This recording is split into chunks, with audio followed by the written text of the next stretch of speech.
Life After Sunday, a podcast by dudes, for dudes, where faith meets the real world. For Eric Duval and Mike Norman, I'm Chris Boren. Let's go. What is up, gentlemen? It is Life After Sunday. Let's go. Good afternoon. It's a happy Friday recording day. Mike Yes, it always is. comes in on the intro with like super proper. Happy recording day. Hello, I'm Michael Norman. I would never be a good hype man. Like Eric could be a hype guy. I'd be like, yes, and here's Chris Boren. I'm here to hype him up. He's amazing. All monotone and stuff. Yeah, it wouldn't work. Nope. It's I like that hat, Friday. too. It's Friday, yes, sir. And the weather is cloudy. You want the temperature? I got that too. It's 66 degrees outside. Beautiful day. Slight breeze, partly cloudy. Had some lightning last night. I enjoyed. It's great. I enjoyed the first big storm coming through the area. Got some nice lightning bolts across the sky. We didn't get nothing crazy. Nobody in the river valley really did. Just a little bit of hail up north. But it was a good night for some storms. Yes, sir. As you all know, it's the beginning of SEC baseball this week. By the time this podcast comes out, we will have completed the first weekend of SEC baseball. Hogs enter this weekend number one in the country. What does it take to be number one? 2 is not a winner, but 3 nobody remembers. Oh, man. Dude. It took some giant cojones to do that. Let me just go ahead and I'm calling. Tip my hat to you. They're not going to hear this till Sunday, but I'm calling on you now. I'm looking right at you, the Hogs by 90 squad. I'm looking at you, Caden, Tracy, Fletch, Ian. I don't know what to say about it. Just y'all can go ahead and make all the comments you want. I'm not going to hold you back on this. Have at it. So are you saying Fletcher started it the other day in the group text. So blame him. Okay, well there you go. Yeah. Are you going to start? Are we going to win all 3 games, Eric? What's the prediction here? Well, Sweep going. Dude, okay. Let's just go ahead and say it right up front. This is the SEC, and it is baseball. Okay? What's that mean to the common folks? That means anybody on any given day can be beat by anyone. I mean, the Oakland A's win occasionally. You know what I mean? So,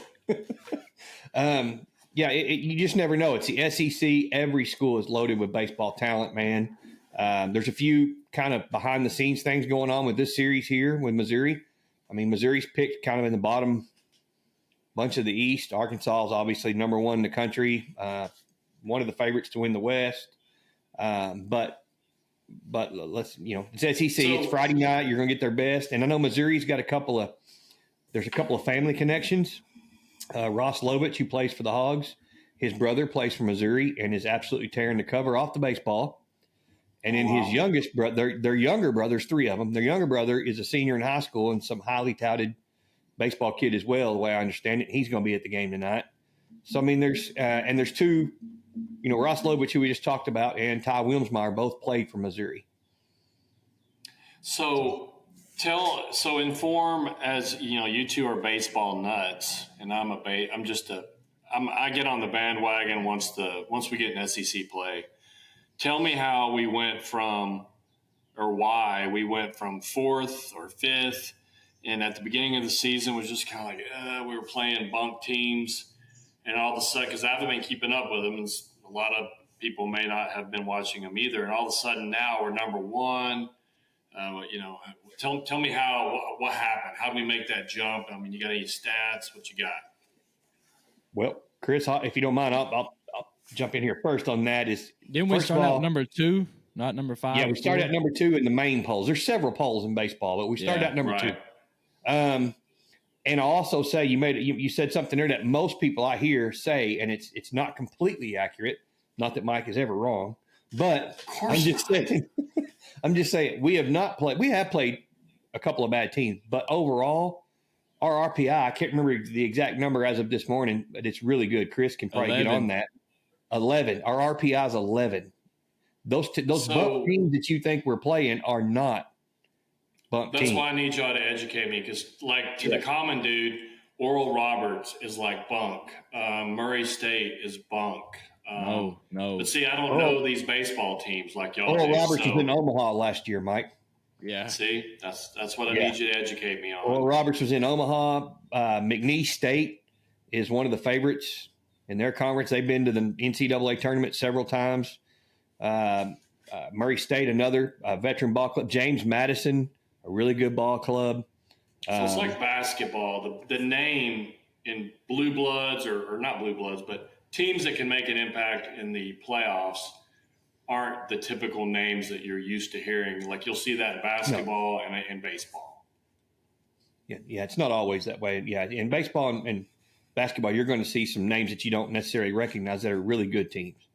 Right. I mean, and then you got that tournament we played in Arlington, of course, was loaded with good teams. See, that's the last one that I was like disappointed on, because we lost to Oklahoma State at the end there. Yeah, I told you guys this. I was glad about that. But go ahead, Chris. So correct me if I'm wrong here. I'm on NCAA.com, and I'm on. Actually, it says RPI at the top, and you can actually change it to D1 baseball, top 25, Baseball America, collegiate baseball, NCBAWA, coaches poll, or the RPI. So I have the RPI pulled up, and we are number one in the RPI. There you go. Okay, number one. Clemson is number 2. They have a better record than us, but they're number 2. I equate that to what we were just talking about, though, the teams we have played. Yes. You get into RPI, it's about who you play, how they play, and who they play. You see what I'm saying? Yeah. You know, who they beat, who they lose to, their schedules, all that goes into that stuff. So let me run out the top 10 in the RPI. It's Arkansas 1, Clemson 2, Nebraska 3, Carolina 4, UCF 5, Oregon State 6, Florida State 7, A&M, Texas A&M 8, Texas 9, and East Carolina rounds out number 10 spot. Lots of baseball powerhouses on that list. Yeah, big time. Yeah, for sure. Missouri. And you ask why we're there. RPI, schedule, strength of schedule, who you're playing, that has a lot to do with it. But when you get into these polls, I tell you exactly why we're there, because Dave Van Horn has built Arkansas into a name.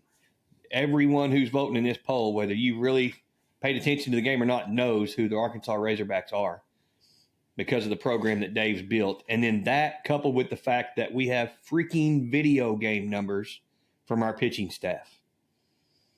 What you got? Dude. Okay, I'm just going to use our boy. Now, it's Friday night in the SEC. Hagan may go out tonight and get rocked. But I'm going to tell you right now, I don't know. He can't keep up what he's doing right now. It's absolutely impossible, right? Right? I mean, he can't. Right. But he can. Dude, he has pitched 17 innings, all right? Once you wrap your minds around this, he has pitched 17 innings and has 40 strikeouts. Let's just pause. Soak that in and think about baseball and what that means. Chris, do some math for us on that. Is that not – that's like what? 17 innings and 40 strikeouts? That's like 2 an inning? Yeah, that's insane. Yeah, how is that humanly possible? It's absolutely insane. But so we got one good starter. So what's our starting rotation? How does it look? That's 2.35 strikeouts an inning. Yeah, 2.35 strikeouts an inning. Yeah, you got. I don't have the stats pulled up in front of me, but our starters, dude, we're striking out some just unreal number of batters. It's literally video game stuff, and it's all 3 of them. And they all 3 are seasoned, tough as nails. Each has a different, particular thing that they do really, really well. I mean, Hagan Smith, that slider, I think the guy from D1 Baseball tweeted the other day that no one is seeing that slider at all. At all. And then I think it's like, what was that? The 61% stat I sent, Chris, do you remember that? No. About the slider and the strikeout. It's some unreal statistic, but that's why I love. Go ahead. What about middle relievers and closers? How's that looking? You want to tell me about it, Chris? You want to tell him who that is? It comes out first. They call him Big Mac. Big Daddy Matt. Yep. I got He's his like a stats senior, right isn't he? here. Go ahead, Chris. His ERA is 2.11. We talking about pitched- Mac? Yeah. Okay. He's pitched 21 innings. Only walked 2 batters. Oh, wow. Strikeouts. That's huge. That's 22 huge. strikeouts 20. for Big Mac. Wow. Only 5 earned runs. 17 hits. Yeah. Studly Mike, stuff. Tiger, our Saturday guy, his ERA is 0.9. 20 innings pitched, 28 strikeouts, 7 walks. Another guy to the pen, Fisher, 1.26 ERA, 14 innings pitched, 19 strikeouts, 3 walks. Gackle. Look at Gackle. Yeah, Gackle, 12 innings pitched, 19 strikeouts, 5 walks. Molina, 33 strikeouts, 8 walks. Cody Frank, 12 innings pitched, 13 strikeouts, 2 walks. Hagen Smith, 40 strikeouts, 7 walks. Gage Wood, 12 strikeouts, 1 walk. Hewlett, So who's the 9 who's the strikeouts, closer? 1 walk. It looks like to me, first of all, Mike, here's the beautiful thing about this stat. It could be anybody on any given night. Oh, I mean, good. if he could hand the ball to Big Mac, that's a beautiful thing. So let me just break this down for you. You got 3 incredible starters, best in the country. Okay.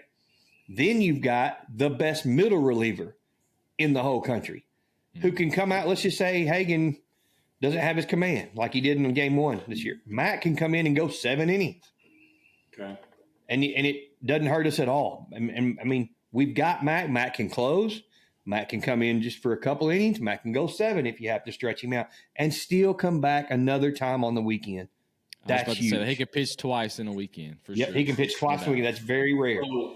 So we don't have right now the traditional closer that comes in 1 inning. He's got the music coming out. He shuts everybody down. He wins the game. Make sure that you keep the lead. We don't have that yet. I think it's Gackle. If you ask me, it's going to be Gackle. They tried to groom Gage Wood for it, and Yep. they're trying to groom Gackle. Either one of those guys, we'll see. Mm-hmm. But it could be any of them. Like he said, Hewlett. I mean, Faraday. I mean, it could be any of these dudes. But I think Gackle, and Gackle's a true freshman, Mike. Wow. That's something to keep in mind there. Gackle's a freshman. And you got Big Tuna Fisher, another true freshman. Dude, these dudes, our pitching staff is just unreal. And then look at all the strikeouts he's talking about.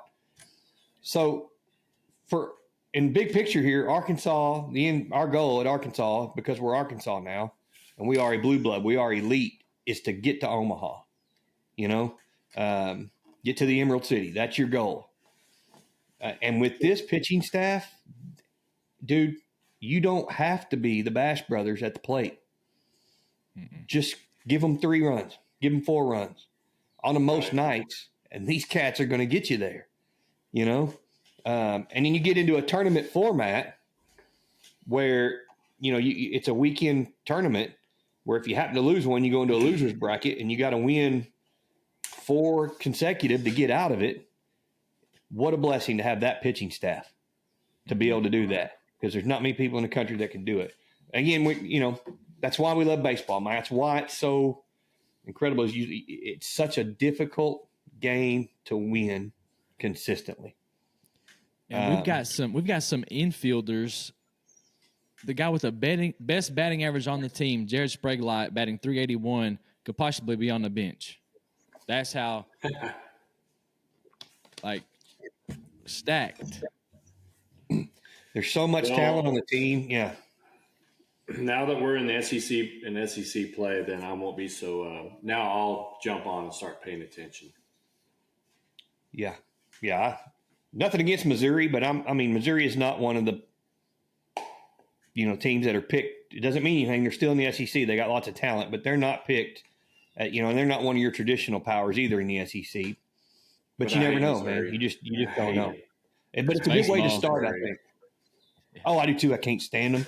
God. Hey, speaking of baseball, guys, let me and statistics. I'm going to blow your mind on just a few kind of legends of the game and some statistics that they had that are just kind of like Hagen's doing right now, video game stuff, dude. And how is that even possible? First of all, another shot to my other team. Let's go, Wonder Boys. Go get them this weekend. They're on the road in Oklahoma in GAC play. But anyway, so I saw a little meme this morning. I sent it to you guys. They got me thinking about old school players. And that meme was about Nolan Ryan. Y'all remember Nolan Ryan, right? I know you do, Mike. Dude was just nasty. He's mean too, and that's why I loved him. But it says 43-year-old Nolan Ryan once took a Bo Jackson hit off the face. Okay. He got Bo out, all right, and then stayed in the game for another 17 outs, striking out 8 in 7 innings while licking his own blood off his face. You know what I'm talking about? And there's a picture of Nolan standing there on the mound, peering in, So that got me digging, and I did all kinds of looking around at statistics this morning. I won't bore you with a lot of them, but I do want to share, just a couple. Tony Gwynn. Y'all remember Tony Gwynn? Mike, you remember Tony Gwynn? Chris, you do too. We're getting a little old here, but the legendary San Diego Padre. We talked about, statistics and how hard it is in baseball to hit, how hard it is to, strike all these people out like Hagen's doing. But you see stats about certain players sometimes that just make you go, holy crap, how? In such a hard game. Well, anyway, Tony Gwynn had an incredible career. We all know that. So he has a lifetime career average that's over 300. That in and of itself is amazing. Okay. But what blew my mind was for him to have dipped below 300 for his career. Okay. He would have had to add 1,183 hitless at-bats to his total to drop below 300 for his career. That's almost, it says it roughly 2 seasons worth of at-bats without a hit to drop below 300. Was this during the steroid era? Was he ever accused of stuff like that? No. Now he was still, I think he's still, maybe still around at the end of it, but he wasn't in that bunch. Good. Hey, let me make a comment about the steroids real quick because, frankly, I don't care if you were juicing or not on both sides of the ball, pitching or hitting. You still got to hit the ball. I don't care how strong you are. You still got to make contact. We got a hot take right here, y'all. Hot take. Yeah, I agree. I kind of agree with that. I don't like the juicing. I mean, everybody was doing it back then. It was super fun don't to take watch. away. Don't take away their. Yeah. Don't take away what they did.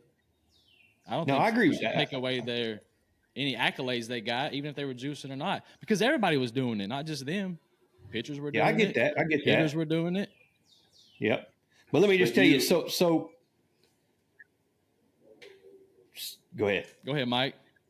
No, but when you look at those stats, again, I'm not a baseball person, but whenever I looked at them, it's like some of these guys pre-steroids were just average, and then they take steroids and they become incredible.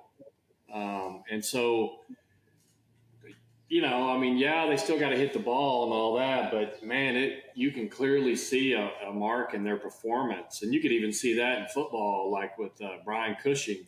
When he was roiding, man, that guy was an incredible linebacker. And when he stopped roiding, he was terrible. Look at Brian Bosworth in football back in the day. Guy was incredible. When he wasn't able to roid or, got in the NFL, he stunk. But, roiding in football and roiding in baseball, I think, is like apples and oranges a little bit. Sure. I can see a little bit of that. Football is so physical. And maybe like not everybody's juicing, but in the juicing era of baseball, if you weren't juicing, you were probably in the minority, I figure. Yeah, as during far that as era. studly pitchers and studly hitters. You know, so if I'm hitting Mike and I'm juicing and you're pitching and you're juicing, is that not a fair match? Yeah, and they were. I agree. I get that.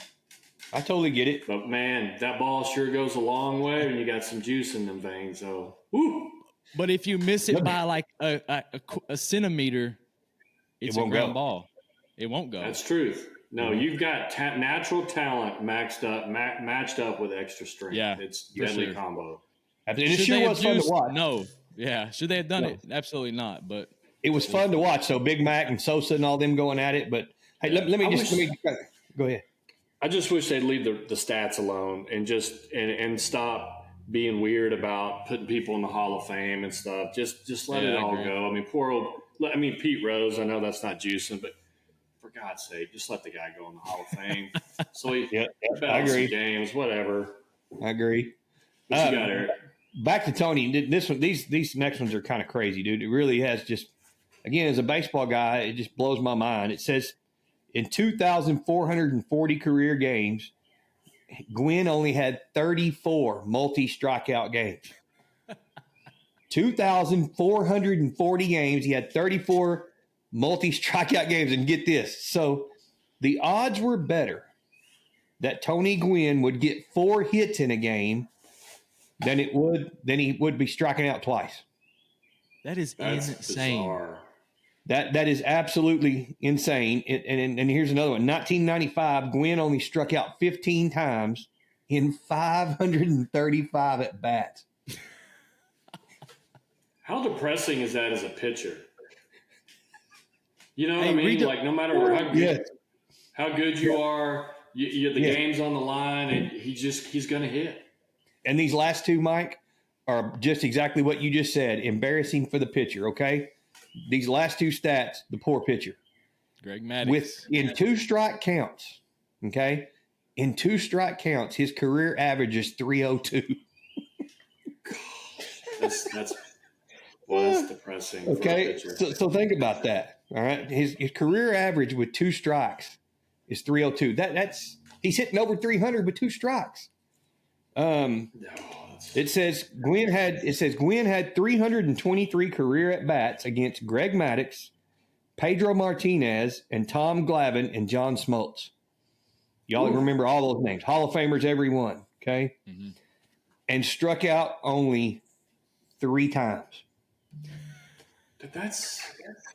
I wouldn't believe it if I didn't think that. You know what I mean? It just doesn't. It's like you said, video games. Yeah, exactly. Tom Glavine struck him out twice of that group. And then it says on his lack of strikeouts, as it pertains to that, he faced obviously some of those great pitchers I just told you about. Neither Pedro Martinez nor Greg Maddux ever struck him out. And it says, in fact, Greg Maddux, that dude, I've never seen anybody with location ability like Greg Maddux had. That dude could put it wherever he wanted it, whenever he wanted it. Tony Gwynn faced Greg Maddux 107 times, okay, and hit 415 off of him. Gosh. Anyway, dudes. Yeah, one of a kind. That's why I love this game, man. You know, that's why I love this game. It's a maddening game.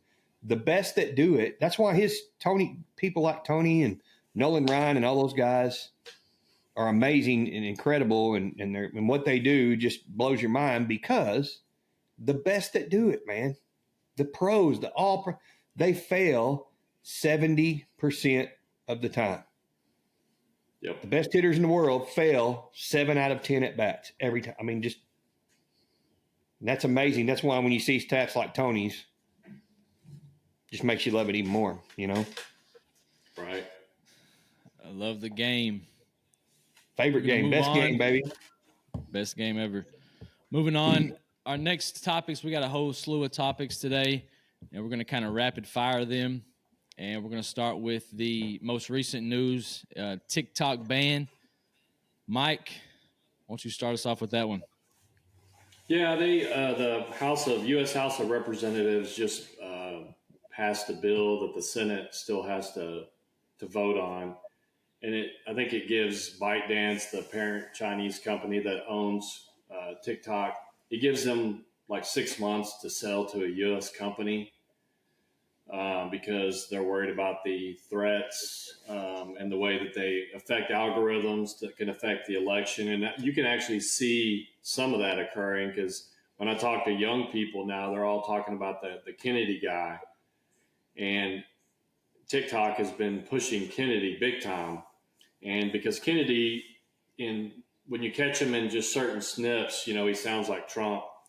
And so the point is that they, like you would never back in the Cold War allow Russia to produce a newspaper, I think it was called Pravda in the United States. And yet we have TikTok and they can literally reach all of our kids. And so there's a legit security threat.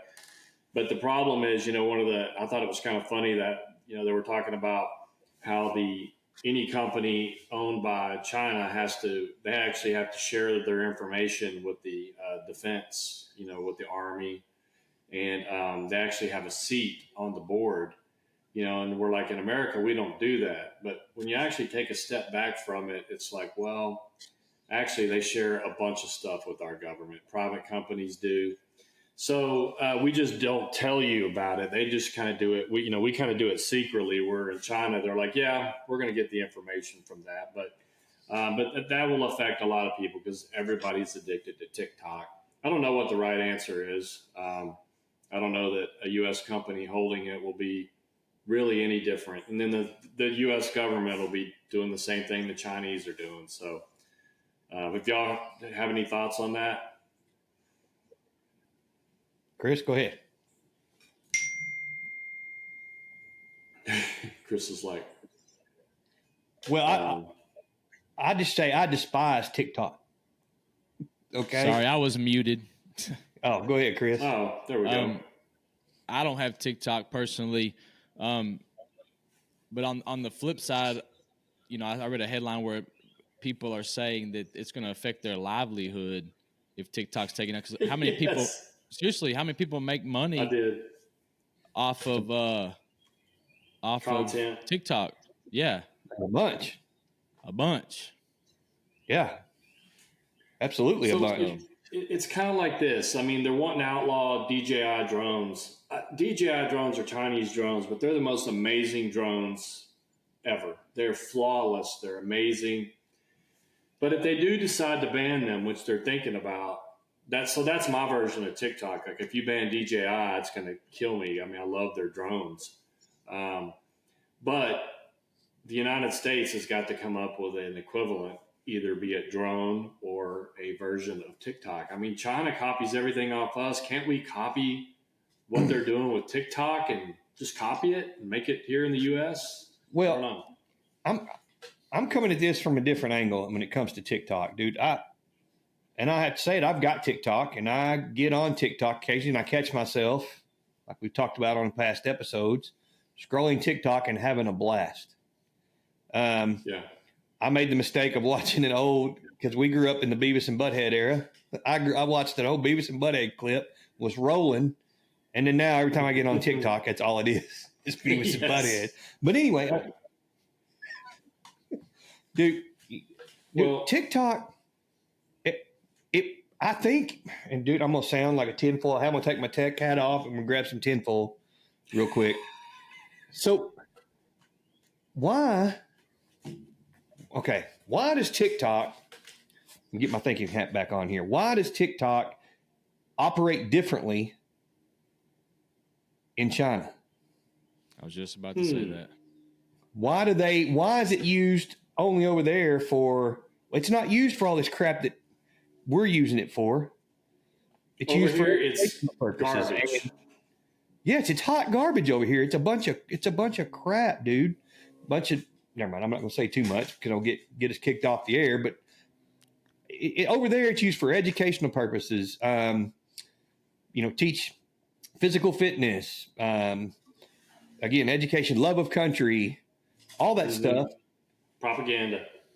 I just do not trust a single thing about TikTok, and I absolutely do believe that China is up to something with it. So I get that part of it, and I get exactly what you're saying. I don't know what the right answer is. Well, yeah, I do. I know what the right answer is. Let's just delete the dadgum thing and quit using it. Yeah. But we ain't going to do that.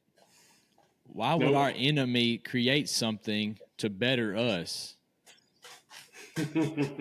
They wouldn't. They would create something where we would mindlessly scroll like zombies and lay on the couch and eat bonbons and scroll through TikTok and not be productive and do anything. That's what they want. Oh, it's absolutely destroying kids, without a doubt. I firmly believe that with all my heart. Imagine in World War II if Germany had something where they could get information into the hands of every single family in the United States with their view of things, even if it's subtle. You know, like there's an election coming up. How can we pull votes away from Trump because he's going against a man who's basically deceased?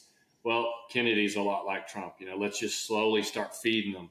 You know, you can feed stuff. Like when I talk to my son, I can tell what TikTok's been telling him because they'll bring something up, and I'm like, I can tell the algorithms are feeding him. But that we'll have to go on that one time for a whole episode probably. But what you got next there, Chris?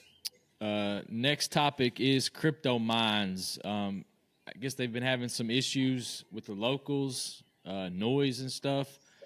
Mike, this is all you, buddy. Yeah, so everybody needs to be aware of crypto mines.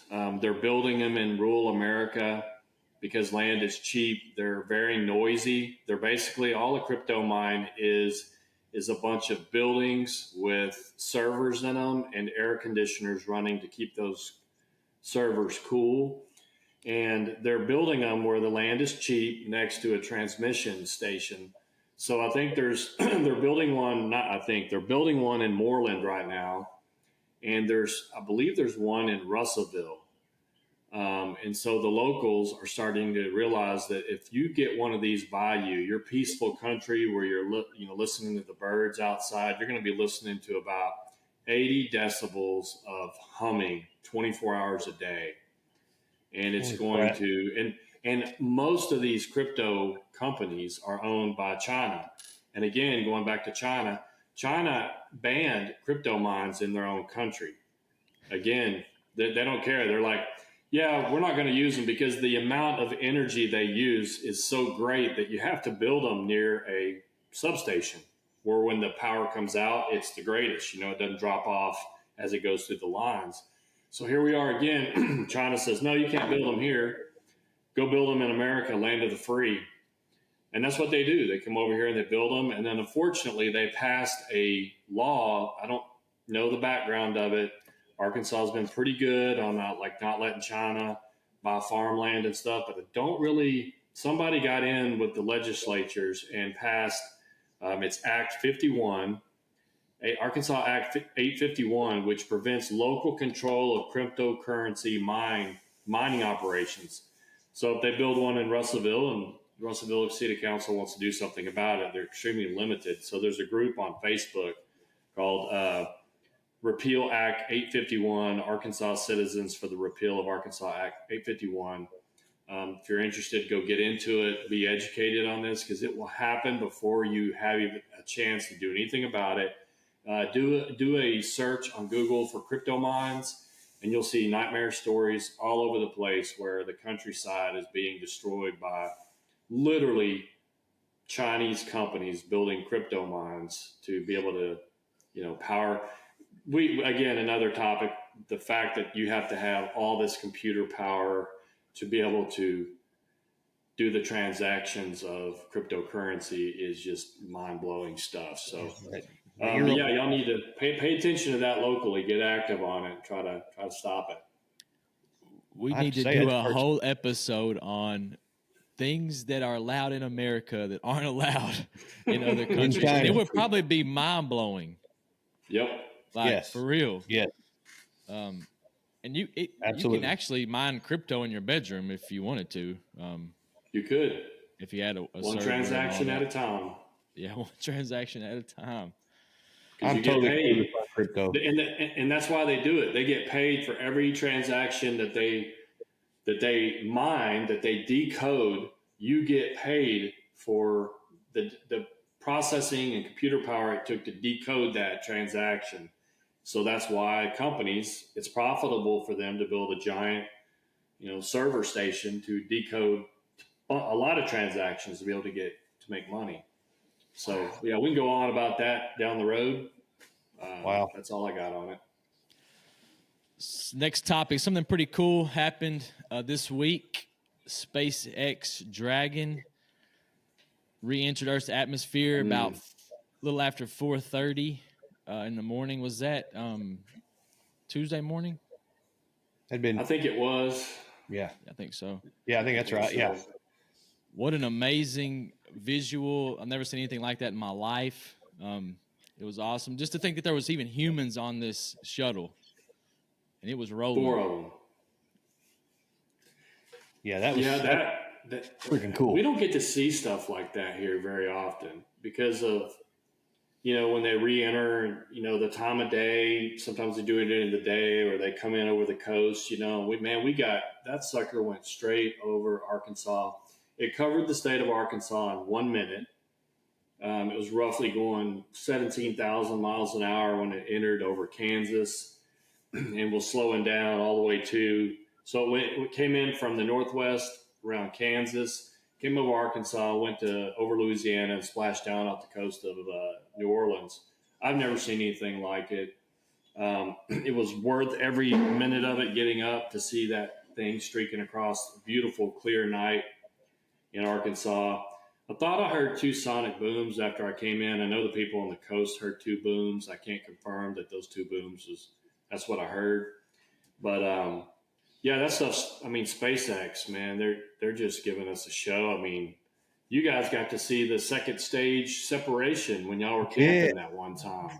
Yes. The big halo wasn't that just amazing to see? Yep. Dude, and on the Dragon reentry, I texted you the night before, and I thought, oh, this is going to be cool when you told us about it, because I'm already up that time in the morning anyway, getting ready to go to the gym. So I just stood outside my car, and I'd text you and ask you what time to expect it, and you said 4:38 to 4:39, and Mike, it was right on the money, dude. I had my phone in my hand, and as soon as it said 4:38, I looked up, and there it was. Isn't that incredible, dude?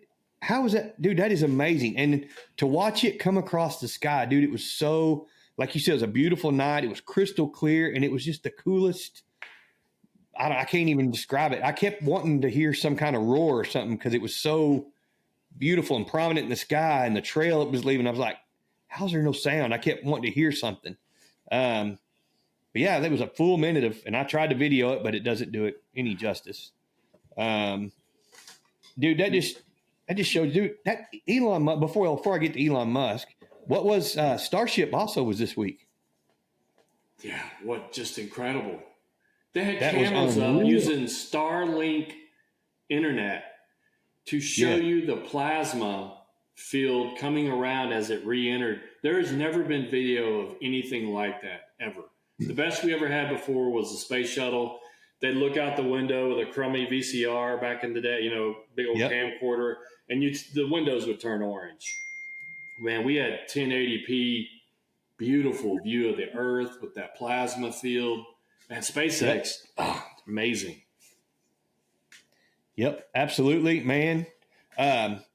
Just first of all, the strongest rocket ever in the history to launch 33 engines. 33 Raptor engines, man. Dude, 10 million gallons of propellant. Mm-hmm. Holy crap. And it gets further every time. Like when you see their first Dragon capsule, it was like a goofy looking tin thing. And all of a sudden now it's progressed into this real vehicle. They're on the same progress with where now, we launch boosters and land them like it's no problem. Well, this one, the first one barely even got off the pad, blew up. Second one got higher, blew up. This one got all the way into the atmosphere, got all the way over and disintegrated over the Indian Ocean. So, it's typical SpaceX progress, man, getting better every dude, time. How cool is that? And to get to watch it, I found myself watching the broadcast, rooting for it as they were trying to land it, right? Am I right? They were trying to land it. Yeah, there was all that cheering going on in the background from the SpaceX crews. They thought they had it pulled. Just right at the last second, they lost it. But Yep. dude, that was so cool, man. I don't know how high it was when they lost it, I but think it was like 150 miles up or something. It was way up there. okay. So when they were trying to bring it back, the rocket part of it, right? Yeah, they were doing the flip. Okay. They have to take that thing and flip it, and Okay. just getting that done is a huge advance. Man, how cool is that, dude? Again, that's what I was getting ready to say. Elon Musk is that guy, dude. Dude, modern What a day genius. Yeah, I love his attitude towards things. I mean, of course, if I had that kind of money, I wouldn't worry about what anyone thought either. Right. You know, but yeah, I just love it. I love the dude. He dreams big, and that's what America's all about. You know, It is. so It's springtime. Waterfall season is here. Mike, you did some exploring last week on a side-by-side. That's cheating, by the way. You got to earn those Yes, it views is. by hiking. Yes, it is. I think you went up around the Richland Creek area, Boston Mountains. It's a bunch of beautiful waterfalls out there. Everything's getting green. It's beautiful. We've been getting a lot of rain. This is peak waterfall season. Man. Now, I'm late to the party. Chris and Eric, have y'all been to Falling Water and Six Finger Falls? I've swam in Falling Water multiple Oh, times. yeah. So, whenever the guy I went with, I was riding with him, and we were both just commenting to each other how we grew up here and lived here for so long and had no idea that the county we live in has all these jewels all over it. And as we're sitting there looking at it, the water was just flowing. And I was just like, hey, how blessed are we that we have these resources, these beautiful places that don't cost anything more than gas to go see. You don't even have to have a side by side. All these places we went were accessible by vehicle, easy. The U.S. Forest Service's roads are great. They're not on the map. You have to have a Forest Service map. But I was just blown away, and I've only begun to explore. So by the time I'm done, I'm hoping that Avenza app that I use will look like veins all over Polk County, where I've explored every road that I can in this county. But yeah, and y'all have done that. Y'all gone hiking. Y'all did an overnight, backpack hike. I haven't done that yet. I have a friend at work that did it. He liked to do overnight backpacks. He does them. He hadn't been in Arkansas yet, but so I mean, y'all have gotten to see this stuff up close and personal, man. I mean, what is a 2-day hiking trip through the Ozark or through the Washtenaws? Is it fun or horrible? Don't answer that, Eric. I need an honest answer here. I don't Well, need. I'll give you a quick answer. Smoke and mirrors. The answer is, yeah. You asked me if is it fun or miserable, and the answer is yes. Both. Yeah. The answer. Okay. Well, it wouldn't be so bad if we had planned it just right. It was total accident, and I'm so blessed that we went. But dude, coming out of there, yeah, I thought I was going to meet Jesus. 21? How far did we go, Chris? 21. What was it like? 21,000 miles. 21 miles, something. I think it was like 23 or 23 miles. 23 miles in 2 days, Mike. Yeah. We should have started where we finished, so we would have went downhill into the hike, and then it wouldn't have been so bad towards the end. Sometimes the books that are out there on these hikes can be misleading. They're not exactly accurate. That's just a chance you take, and if you want to do it, you just got to get out and do it. But there's nothing like, I can't even explain to you, for first of all, we had a 72-year-old man with us that did it, and it's amazing what your body can do. And it's amazing when you get out there in the middle of the night, you got a fire going, you can't hear anything, you see the sunset. There's just no words. I don't got no words for it. And didn't you cook up, like you brought your own little cooker? Didn't you cook up a pretty awesome breakfast, man? That must have been like 10 times better than normal because you're starving, you're kind of cold. Yeah, we made like a little. We actually ended up putting it all together. This meal has been kind of growing since me and the guy we went, Danny. We went several times, and started out with just kind of frying up some summer sausage, and then we added some rice and noodles and some eggs, and just kind of grew. And we just mixed it all together. And after a long hike, Yes. summer sausage and all that is very good, very yummy. It's Dude, hot. I sleeping out underneath the stars was what, or not sleeping out underneath the stars, sitting out underneath the stars by that campfire with some complete strangers that we just met there at there's shelters along the way that these That's people so neat. build. We're at one of these shelters, and there's these complete strangers from Oklahoma there. I think there's 4 dudes. That they're through hikers. They do this a lot. Just visiting with them, and then getting in the shelter that night in my sleeping bag. I lay down, got my pad down, lay down, and here comes this another total stranger, plops right down next to me in the shelter, like right next to me, like right up next to me. Oh, don't tell me that, man. I'll be like, I don't think I can make it. I can't. Yeah, some stranger sleeping next to That me. group of guys that was with us, they or that we met there, they do that every year. They all work at the same school. You know, one's like a teacher, and one does IT, and one's a principal, and they just do it every year. And yeah. it's Now, We met a. Go ahead. do y'all have plans to hike that? I've seen on the maps the Ozark Trail that goes like from west to east, completely across the Ozarks. I mean, that'd be like a 60-mile hike or something, or 100. But y'all have any plans to do an Ozark hike? we were actually going to do one with Tracy. We were. We got to wait on Eric to get his knee fixed. But so the Ozark Highlands Trail is it's like 270 miles. Yeah.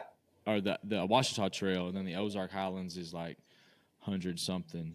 There's no shelters on the Ozark Highlands Trail. You have to pack a tent. It's the real deal. Yeah. So there's these groups that take care of like the Ouachita Trail. It's called Friends of the Ouachita Trail, and they've all volunteers. They've built these shelters. We were coming into our last shelter, and I have this app. You have to pay for it, but it shows you where you can get water and stuff, and you have to have a filter.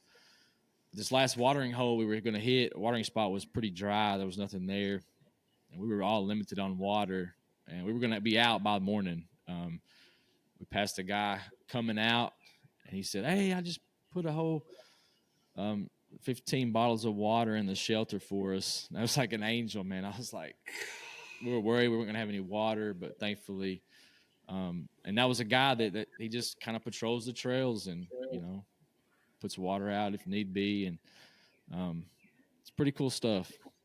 Yeah. We met a guy on our, just as soon as right after we started, like 5 minutes into the hike, after we got out of the vehicle, these through hikers that will fly in from all over the country. I think the thing starts in Oklahoma, right, Chris, and ends at Pinnacle Mountain, right? Okay. Right. So this cat flew in and had put in somewhere, wherever it begins in Oklahoma, and was doing the whole thing. All 200 and what'd you say, 270 miles, Chris? Something like that. And you Something can usually, like that. If you're rolling, you can do it in about 2 weeks. Give or 2 take. weeks, dude, living in there. Yeah. Dude was skinny as a rail. He was wearing shorts. It was 30 degrees. He's from Colorado. He's like, yeah, this ain't cold. I couldn't feel my hands 5 minutes in. Yeah. And back to your point, Mike, like what you said earlier about this gym we have in our state, like we don't realize people come to our state to enjoy the natural beauty and the hikes and the waterfalls and the mountains and all that, and it's right here in our own backyard. And in the county we live in, I mean, it's insane. And the crazy thing is too, y'all are off cell signal. Like if one of y'all broke a leg or rolled an ankle, you literally would have to be rescued by some the county rescue terrain thing, That's crazy. Yeah, there's spots on the trail, where you'd get on top of a mountain or something and you'd catch a bar or two. So if there was a dire emergency, I don't think you'd be too far off from, being able to get help. It'd be amount of time though. You'd be stuck on the trail with a broke leg for a while though. Yeah. Well, I mean, even on that trip we did northern Polk County, we were gone for 7 hours, and I bet I had cell signal out of 7 hours for a total of 10 minutes that whole time. Yep. Just kind of mind blowing. But, one of the neat things, the iPhone 14, if you ever have an emergency like that, you can actually send for help through a satellite. If you have an iPhone 14, you don't have a signal, ever look down, and you'll see this little satellite. You can initiate an emergency call. It'll give your GPS location. It'll notify all of your emergency contacts. It'll give them a GPS coordinate of where you're at. And I think It's so cool. it'll send 911 a text, but the 911 here in Polk County doesn't have that capability right now. So That's I don't cool. know. At least somebody would find out where you're at. Yeah. If I would have had that when me and Chris went, I would have activated it at the end of the hike on the second day. This fool over there, that fool over there, he runs up the last. I think we climbed something like 17,000 feet for the last 3/4 of a mile. Chris runs it, and he turns around and videos me coming out of the trail. There's a video of me coming up to the end. Yeah, I thought I was dying, dude. And what sucked is the last half a mile probably or more, I could see my truck up on this. And it felt like I wasn't getting any closer to my truck. That's great. I would take a step and I felt like I've been walking for 30 minutes and I haven't gotten any closer to my truck. We were embracing the suck for sure. Oh, my gosh. Yeah, At but it one was so point, much fun. I'm so thankful I did it. Yeah. At one point, we had to cross, I don't even know what the name of the creek is, and it was over our knees probably. Yeah, it was over our knees. Shoes off, boots off, rolled our pants up. I take Crocs for camp shoes, so you don't have to. They're light, and you don't have to wear your boots all evening. I wore those through the creek, and it was rolling. You had to be careful, or it would have took you down. It was slick. I had my Hey Dudes on. I did the same thing, except I used Hey Dudes. And Chris got across first. Didn't you go first and then throw the trek poles across so we would have two? And because it was rough and it was moving. And that stranger I was telling you about told us the night before. He's like, "Hey, I had to cross this creek. It's pretty rough. I just want y'all to know that." And we were all sitting around a fire like, "Yeah, I can't wait to do this next 7 miles tomorrow." And the guy's like, "Where are you going again?" We told him. He's like, "It ain't 7 miles. It's 11 miles." I ain't playing. I ain't making that up. I'm sitting around a campfire looking at Chris. I'm like, "Dude, what have you got me into? 11 miles on day 2. Hey, all volunteer too, man. Yep. Just doing it. Good. That's great though. That's good.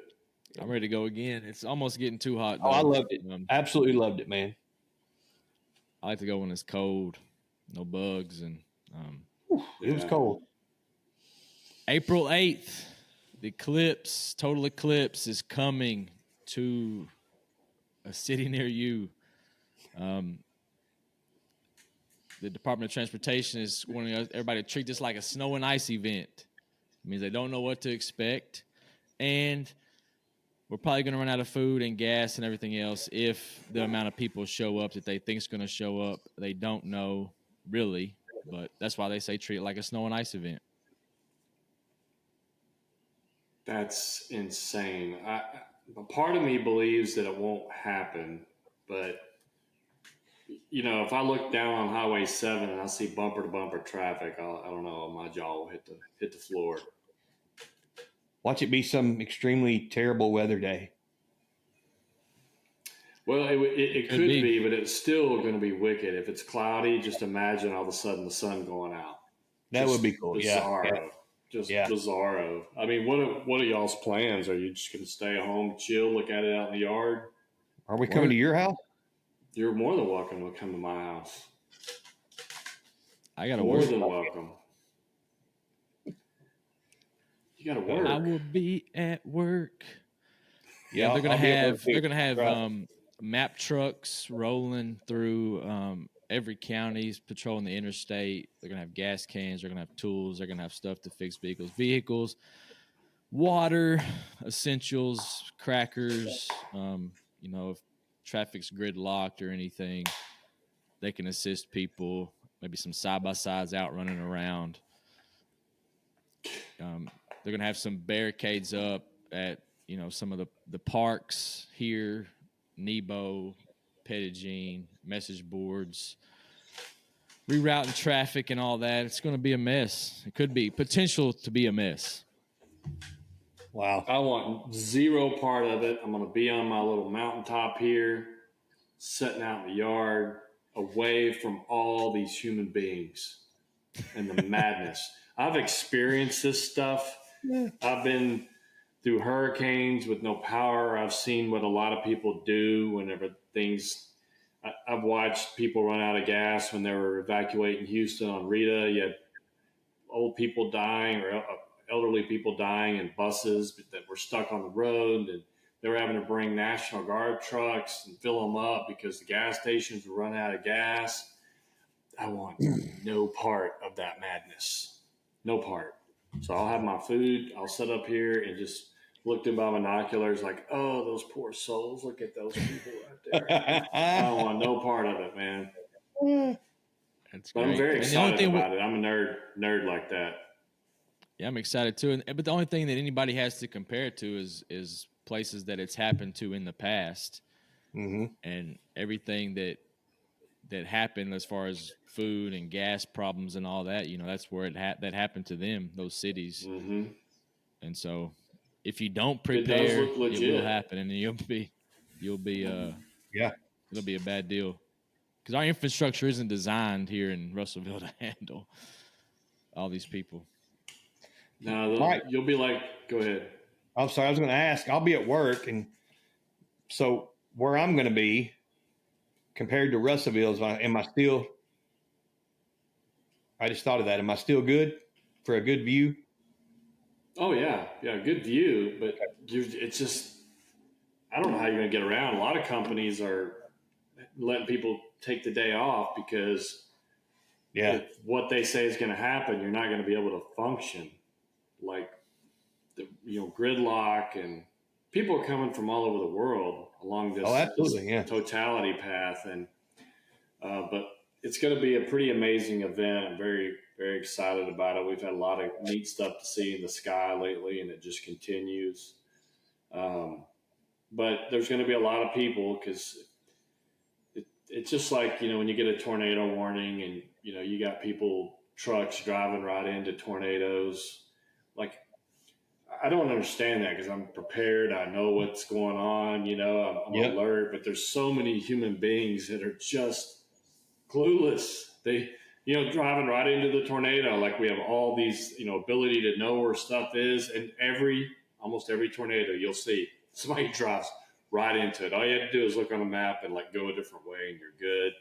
And then people will do that during the eclipse as well. You're going to have people driving down 40 from California will be like, what's all this traffic for? Well, why is the sun? Why is it getting dark? Trust me, they will be there. There will be people like that. Yes, absolutely. Without a doubt. Yep. Two final points. How to being a better man. Number one, do not let sports ruin your day. Ooh. That includes anything Razorbacks, Eric Duval, sir. I've never had that happen. 1998, I didn't care. I didn't care at all when Sterner fumbled. Didn't bother me a bit.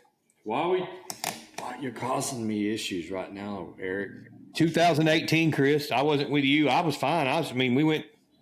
We sat down and played phase 10 after. I wasn't no big deal. I don't care. I'm depressed now, man.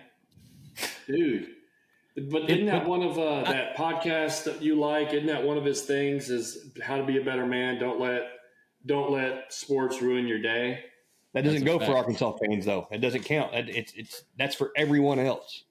That absolutely does count for Arkansas fans, and we have to do a better job, sir.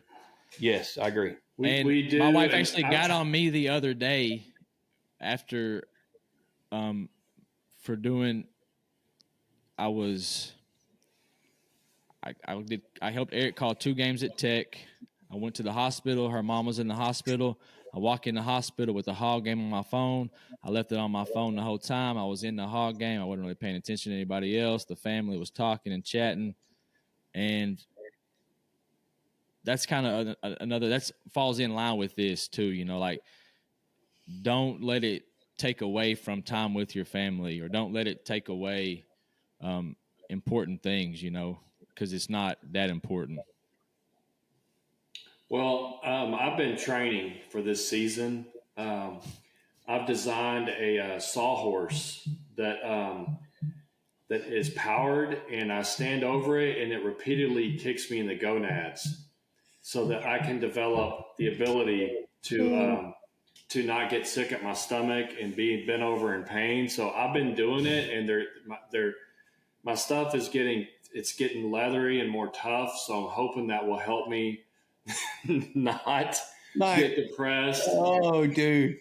I've Oh my been trying, gosh. but I'm an Arkansas fan, so I mean I've got scars, you know, but I'm ready. I swear it's football is what gets me, man. Like, it destroys my Saturday. Like, I'm all fired up. It's a beautiful day. It's in the fall. I'm so happy, you know, and everything's good. And then we come out and, like last season, put garbage on the field, and I do let it ruin my day. But I've been trying to not let it ruin my day. I used to do the same. We all did. I'm going to Chris give did us too. all props. I think we all, this past football season, did a very good job. We did. We might soak for 5 minutes, but then after that, we're fine, you know. I soaked for And that's 20. okay. But It's because we were hopeless. We didn't even have a chance to think that we had a chance in order to be disappointed. We knew it was going to be Dookie, and then Yes. if they played halfway decent for a quarter, we were happy. We lowered our expectations, therefore, so we haven't really been challenged. If we're ever halfway decent and we get that There's the true problem. kick in the old gonads, that's when we'll be tested. 1998. I'm Exactly that. Yes. I can remember where I was in the Air Force. Oh, I do too. And I remember for like 6 hours afterwards being distraught. Destroyed. Absolutely distraught. I mean, as opposed to this year, we were all together for the final game of the year against Missouri, and we were rolling. We were literally laughing at what was going to come next. How pitiful it was. Specifically, the offensive line play. We would like he just turned and let him run right past, and we're like, Yeah. we'd back it up. Football. We'd back it up and watch it again. It was horrible. How? So that's You're right, absolutely right. I think the point is here, don't idolize sports. Don't idolize sports. That's and I'm working on that. here. Something I'm working on. And 100%. We all are. And I mean, because it could easily be done, and they've been an idol in my life before. Especially Razorback. It's about sports. perspective. It's like when we lose on a Saturday, I have to go in my mind back to when I was a young officer, and I was working on Saturday and Sunday, and the Hogs were playing. I'd be driving around, and I'd see people cooking on their, outside cooking. You could smell the food being cooked, and I was so mad I couldn't be off. I hated college football Saturday, and I'm at work. So I just have to, sometimes you need a little perspective. You know what? I'm off work. I'm retired. Life is good. A little perspective fixes everything, man. That's right, man. You get mad, and you go in another room, and your wife and kids are in there, and they're happy and stuff, and you walk in there and you're mad, and you could end up ruining their day. Like, and your dog's like, "What's wrong with you, Dad?" Like, "Oh, the Hogs just lost." I have. Okay, I have. I absolutely have. We all have. That's what we're though. saying, though. Like, don't let it affect how you act towards your family, how you treat your people, and don't let it affect other things. Be mad in your head for a little bit, but then move past it and be good to your people. And getting to have you guys to vent with and laugh, and we make jokes out of it now, and then again the Hogs by 90 crew also. I mean, getting to have that bunch, it makes it easier, Well, I wish I had Eric's. Eric is the biggest Hog fan I've known from the first day that I met this guy. Has been just a nut for the Hogs, and he is always so optimistic. And even while you get down, you always have an optimistic view of the game. And I actually am trying to emulate more of what you do, which is you'll find the positive points, in a loss. And I'm getting there because notice this year we were like, hey, at least they fought. Like with basketball, the train wreck it was. Yeah. We had a couple games where, at least they fought. They went out there and fought. They played hard, trying to find the positives of it, Yeah, I agree. There wasn't Absolutely. many. I had Chris and I had the whole Hogs by 90 crew. By the time we left Russellville, and they were all like, we're going to get smoked today. By the time we got to Oxford, riding with me in a vehicle, every one of them had changed their pick. Hey, you didn't do that single-handedly, my brother. You didn't do that single-handedly. I had my friend. Yeah, I had my boy with me. Fletcher did, though. Fletcher just turned around and looked. He said, you know what, man? He said, I'm part of my friends. He said, I'll be damned, you've done it. He said, I'm changing my pick. Do you know how many times Eric had me convinced we were finally going to beat Bama? Let's go go. there. I'm like, this is going to happen. I even found myself being a little like Eric on this SEC tournament. I'm like, this team has so much talent in basketball. The chemistry's been off. If they happen to just gel just right, they have the talent to run through it. And I got myself thinking that, and then just as always. I will say there's been some points later on this basketball season that I didn't even realize we were playing. And absolutely. Because I was so checked out from this basketball team. It was bad. Horrible. Bad basketball. Yep.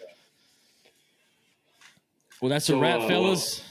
Well, no, let's do one more. We needed a quick book, just a quick book recommendation. Yes, we probably won't be able to do 4 a month, but I grabbed one off the shelf right now. I believe y'all have all read this book, read Platoon, Medal of Honor winner Clint Romeshay. They made a movie about this called The Outpost. The movie sucks compared to the real deal. Not even close. Yep. And if you're like most of us men, the only thing, 90% of the books I read on war are Navy SEALs, Delta Force. This one was pretty good that it's just regular Army guys fighting a combat outpost. In a terrible position. Terrible. Oh. Yes, that their leaders put them in.